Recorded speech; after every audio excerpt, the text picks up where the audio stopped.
যাত্রাবাড়ি থানা থেকে যে অস্ত্রগুলো মিসিং হয়েছে তার মধ্যে হবে অস্ত্রগুলো আমরা ইতিমধ্যে 5টি পিস্তল, 3টি শটগান উদ্ধার করেছি এবং প্রায় 170 রাউন্ড গুলি উদ্ধার আছে আমাদের।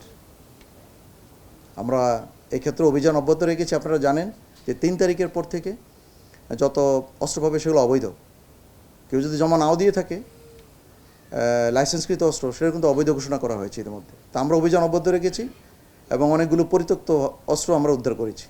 সত্যিকার অর্থে যারা পেশাদারী, সৎ, নিষ্ঠাবান, সত্যিকার পুলিশিং করতে চায় বা যাদের রেকর্ড ভালো আছে তাদেরকে নিয়ে কিন্তু জনবান্ধব ঢাকা মেট্রোপলিটন পুলিশ তৈরি করার জন্য। যাদের বিরুদ্ধে বিভিন্ন অভিযোগ ছিল মাঠ পর্যায়ে, তাদেরকে ইতিমধ্যে এখানে ক্রমান্বয়ে সরিয়ে দেওয়া হচ্ছে এবং তদস্থলে নতুন কর্মকর্তাদের এখানে নিয়োগ করা হচ্ছে, যাতে সত্যিকার পুলিশিং বলতে যেটা, সেটার জন্য আমরা রুট লেভেলে নিশ্চিত করতে পারি।